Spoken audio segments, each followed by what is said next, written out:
స్వామియే శరణమయ్యప్ప. నవంబర్ నుంచి జనవరి 14, 15, 16 వరకు మన తెలంగాణ, మన ఆంధ్రప్రదేశ్, దాదాపు చాలా వరకు ఈ స్టేట్లో కేరళలో ఉన్న అయ్యప్ప స్వామికి భక్తి భావన పెట్టుకొని చాలా వరకు మందిలు అయ్యప్ప స్వామి మాల వేసుకుంటారు. దాదాపు 41 days కొంతమంది వేసుకుంటారు, కొంతమంది 41 days కైనా ఎక్కువ కూడా వేసుకొని అయ్యప్ప స్వామి గారికి దర్శనం గురించి కొంతమంది బాయికి వెళ్తారు, కొంతమంది ట్రైన్లో, ఫ్లైట్లో, ఏ వ్యవస్థ వాళ్ళకి నచ్చితే ఆ విధంగా స్వామిలు దర్శనం చేయడానికి వెళ్తారు. కానీ దురదృష్టం కొద్దిగా ఏంటంటే అయ్యప్ప స్వామి దర్శనంకైనా ముందు మధ్యలో ఒక దర్గా ఉంటుంది, హజరత్ వావర్ స్వామి దర్గా. ఇప్పుడు మొత్తం మీడియాలో కూడా ఎక్కువ అది ఫోకస్ అవుతుంది. ఎందుకంటే రామ్ చరణ్ యాక్టర్ కూడా అక్కడ పోయి కూర్చొని దర్శనం చేసుకుంటుండ్రు. అంటే ఒక పెద్ద కుట్ర జరిగింది.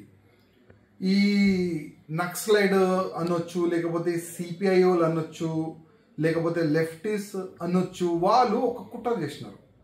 అరే స్వామి గారి దర్శనంకైనా ముందు ఈ వావర్ స్వామి దర్శనం చేస్తేనే అది దర్శనం పూర్తవుతుందని ఒక కుట్ర చేసి వాళ్ళు అప్పటి నుంచి ఒక ప్రచారం చేసినారు. కానీ మన స్వామిలకు తెలియదు కదా. చాలా వరకు మన కొత్త స్వామిలు అంటే కన్నా స్వామి ఉంటారు, వాళ్ళు కొత్త స్వామిలు ఉంటారు. వాళ్ళు ఏంటంటే అరే ఇక్కడ దర్శనం చేస్తేనే అయ్యప్ప స్వామి గారు దర్శనం చేస్తే అది కరెక్ట్ అవుతుంది, అది పూర్తి అవుతుందని చాలా వరకు దర్గాలో కూడా దర్శనం చేసుకుంటారు, కొబ్బరికాయ కొడతారు, ఇంకా ఏదో చేస్తారు. కానీ నేను గురు స్వామిలకి దండం పెట్టి రిక్వెస్ట్ చేస్తున్నాను, మన ధర్మం మనమే కాపాడుకోవాలి, మన సంస్కృతి మనమే కాపాడుకోవాలి. ఇవాళ నేను ఆ స్వామిలకి నేను అడుగుతున్నా, చాలా వరకు స్వామిలు మాల వేసుకున్న తర్వాత పెద్ద పెద్ద పూజలు చేస్తారు, చిన్న కూడా పూజ చేస్తారు. వాళ్ళకి ఏ విధంగా సెట్ అయితే ఆ విధంగా పూజ చేసుకుంటారు. కానీ నేను కొన్ని పూజలో చూసిన దర్గాకి నమ్మే వాళ్ళకి అక్కడ పిలుస్తారు, ముస్లిమ్స్ వాళ్ళకి ఇక్కడ పిలుస్తారు. పూజకైనా ముందు అల్లాహు అక్బర్ అని ఆయన స్లోగన్ ఇస్తాడు. అక్కడ వావర్ స్వామిది ఒక దర్గా కూడా పెడుతున్నారు. అసలు ఎక్కడ పోతున్నాం మనం? ఏ కల్చర్ని మనం ఫాలో చేస్తున్నాం? కొద్దిగా మనం అందరం అర్థం చేసుకోవాలి. ప్రత్యేకంగా మా స్వామిలు అయ్యప్ప స్వామి మాల వేసుకునే వాళ్ళకి నేను దండం పెట్టి రిక్వెస్ట్ చేస్తున్నా, కొద్దిగా మీరు అర్థం చేసుకోండి. ఇది కుట్ర. ఆ కుట్రకి మీరు ట్రాప్ కాకూడదు. అసలు వావర్ స్వామి లేదు.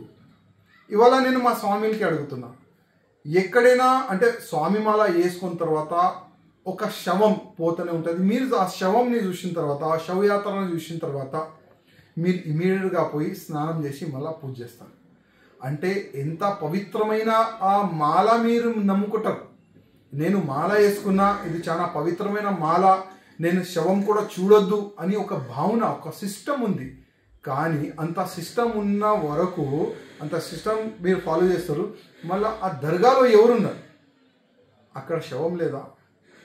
బొందకి దర్శనం చేయాలని మన గ్రంథంలో లేదు. అది మీరు అర్థం చేసుకోవాలి.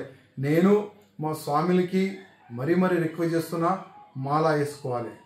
మంచి భక్తి భావనతోనే మనం మాల వేసుకొని డైరెక్ట్ అయ్యప్ప స్వామి దర్శనమే చేసుకోవాలి.